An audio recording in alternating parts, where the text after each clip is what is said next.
Listen, tonight, and most of you know this about me already, I'm quite direct. Because I think it's time out for any fluff. It's time out for the false expectations. And we need to talk about what real business is and what it takes to succeed in real business, because this is a real and legitimate business. And so in Oklahoma, for those who are in Oklahoma, I shared with the audience at that time that I was fairly new to this Mid-Ocean Partner Group. And I was just getting to know them myself. But I said, look, if you can just trust those of us who have been here, borrow our belief and our faith. Because I knew at that time, I didn't know what I firmly knew. I didn't know about disruptive models, right? I had no idea. I didn't know about concept uniqueness, market analysis, and my new word, unawares. I was like, why is he talking about underwear? What in the world? So my point is, I didn't know any of that stuff. But what happened was, many of the folks were counting on us here in the front row, but we didn't know what he knew. So it took faith to get us this far. Many of you came out here on faith. Preach it, brother. Preach it. So I knew that Alan Furley knew some things I didn't know. And that should be okay with you, right? And so we all know things that somebody else doesn't know. That's the value of the team. And so Rick Mason, you didn't have Mid-Ocean say, well, listen, let's just go try out a CEO who's never been CEO. They said, look, we want to take someone who's already done it before. We just want you to do what you've already done before. Do it again, because you've got the experience to do it. Now, I've never run a company like this, but Rick Mason has. Again, we had to rely on his experience. That was faith, because we didn't know him, but we knew that he'd already done it before. Now, you have somebody like Frank Schiff and Noah Rabinsky. Well, listen, they're not managing $3 billion in assets because they make naive and dumb decisions. So even though I didn't know them, I knew in order for them to manage $3 billion in assets, they were going to make some smart decisions for us. Right. And then they brought on a gentleman, Frank Sawicki,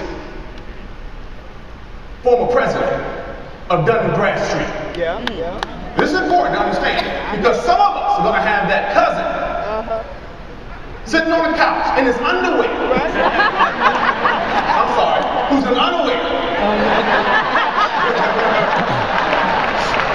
And will say, oh, it's still the same company. Y'all just changed your name. And we're going to buy into the cousin when we're associated with the former president of Dun & Bradstreet. You get to choose. Now, I never had anyone ask me so many questions in 30 minutes. I was quite amazed. What do you think about prepaid legal? So I answered him. He said, why? So I answered that question. He said, why? And I answered that one. He says, well, why? I'm like, really, dude? You gonna keep asking me why? The same question? Really? Is that what you gonna do, or something else? That's what I wanted to say. I didn't say that. Very professional. So we came here on faith. We got to this place right here on faith. And I'm so glad that we're here together. I believe the right people are here at this time for a reason.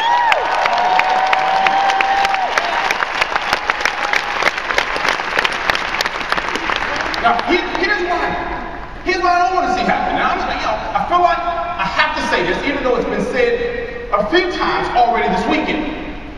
And that is, we can't mess this up. So I know this is an urgent time right now. Foreclosures, unemployment. So I realize that there's some significant things going on in North America. But please, don't let that ruin your future. Don't make bad decisions. The reason why I say that is because some of us feel like if we just change a little bit, it'll be okay. I was, this is the best way for me to explain it. I was a chemistry major. It's one of my many majors. and in chemistry, you have something called a compound. Okay? And this compound is nothing but, the simplest way for me to explain it is you have a combination of elements. Okay? And with this combination of elements, because they're chemically combined in a compound, you can't physically separate them. And so some of the properties in this compound differ from the elements when they're separated. Even though they're the same elements, the properties differ in the compound than they are when they're separate. All right. So there's a compound called NaCl. It's table salt. And in table salt, you all use table salt. There's no harm in using table salt, but it's great when it's together. But when you separate and take one of them away from the other, sodium itself, by the way, is explosive when added to water. So by you changing one slide, you can actually explode all that we put into today. Chlorine, which is the other element in the table salt compound, is actually poisonous gas. It's actually a respiratory irritant. And if it's a liquid, it actually will burn your skin. And so unless you're trying to poison the opportunity that we just laid out for you today, I'd ask that you keep this compound together that you learned this weekend.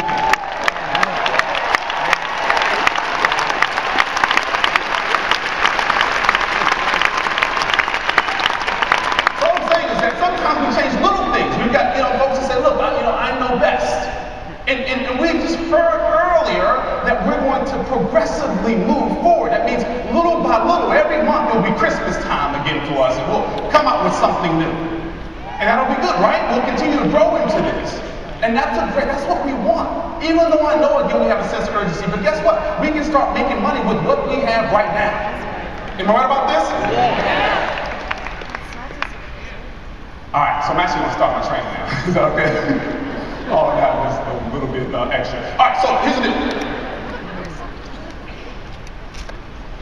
Almost 50 years ago, August 28, 1963, Dr. Martin Luther King stood in the shadows of the Lincoln Memorial in Washington, D.C., about 20 minutes away from where I live. And he uttered these prolific words and started off this speech, I Have a Dream, many of you are familiar with it. And he says, I am happy to join you in what will go down in history as the greatest demonstration of freedom in the history of our nation. And I believe if Dr. King was living today, he could stand on the stage. He would probably say something like, even though still we have sweltering heat of injustice, sweltering heat of oppression, we can now transform that heat into an oasis of total freedom and total access through this now legal shield company.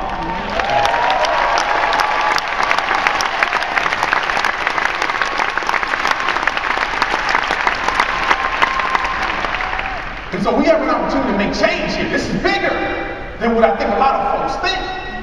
And so we're family. And I'd like to talk a little bit about that because we can do this if we had to do it all again and rebuild it all again and everyone just quit. But I'd like to do it with the folks that are here. And if that's going to happen, we've got to come together. We've got to unify. We have to become cohesive. And I'm very proud of the organization I'm a part of. But I'm also a part of a much larger organization, the Legal Shield organization. How about you? So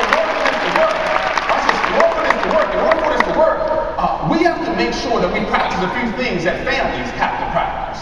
One thing that families have to practice forgiveness. Because even though you may not like me as a person, perhaps I've said something to you. Perhaps, some leaders are getting on an elevator and someone tries to speak with them and they rush on the elevator. But because sometimes we look at things from our own eyes, our micro perspective and not a macro perspective, we didn't understand that leader was trying to rush to the room to call their child before they went to their game to wish them good luck or what have you.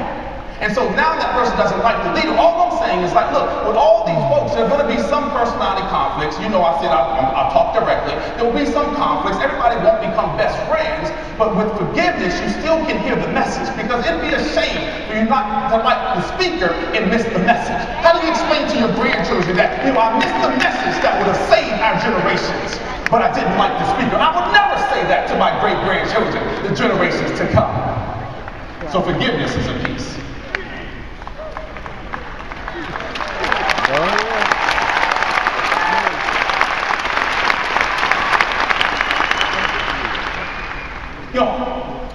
This is business. And so when I say family, it's important that we understand that I don't want you to sacrifice your own well-being for someone that doesn't want to look out for themselves. Because I'm a giver, this business was tough for me my first 8 or 9 months, because I wanted to wait on everybody. I felt like if they spent or invested at $249, then I should be willing to help them no matter what. But some folks don't want to help themselves. And so until I was willing to leave people behind, I couldn't get to where I wanted to go. Now I know this sounds, it may be somewhat of a dichotomy, because some folks will think when you say help people, then don't help them. I can help you out with this sermon I saw on TV. And it said this man came to this door, a doorway. And he could see all the blessings on the other side that God had promised him. You know, the freedom with his family, the material things, but he couldn't get through the door. So he talked to God. He said, God, why do you allow me to see all the things you know I've asked for, the things I've desired, but not let me get through this door? It's like an invisible barrier. And God answered the man back and said, because you have some people with you that I won't allow on the other side of the door with you. And until you let them go, I won't let you go. So there's some folks that are not supposed to be with you on the other side. They're not supposed to be. Look, they weren't supposed to experience the legal shield. They were only supposed to experience prepaid legal. Because they lacked integrity when it was prepaid legal, and certainly will lack integrity when it comes to legal shield.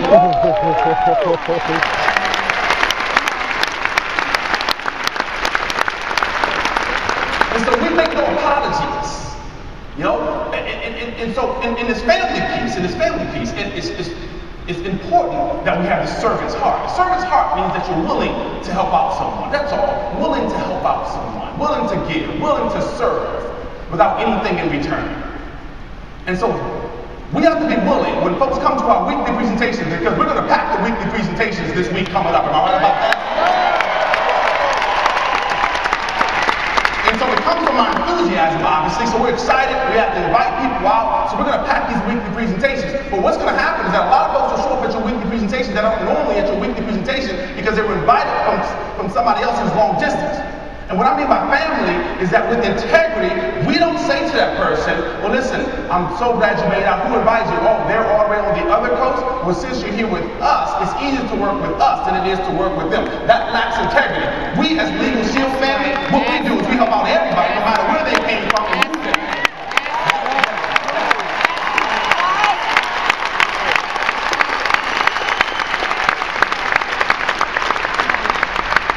So the only way we're going to rise up to this next level is if we start building that way.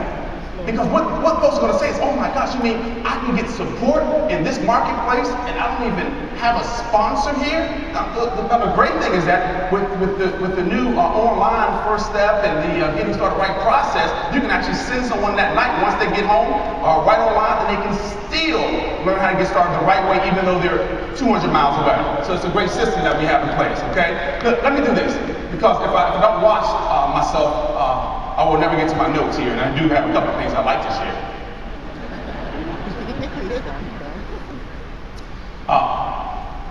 We want family. By the way, I'm talking about faith, family, and then finance. We talk about faith because you use faith to get here. With family, we trust people that we're close to. Like I trust my dad. Now, I grew up with my mom. But if my dad knocked on my door at 2 o'clock in the morning, I would let him in. That's the type of trust I'm speaking about. Now, if it was a stranger, I wouldn't let him in because I'm the protector of my house. Even though I want to help this stranger, I'd see if I can help them while they're outside and I'm inside.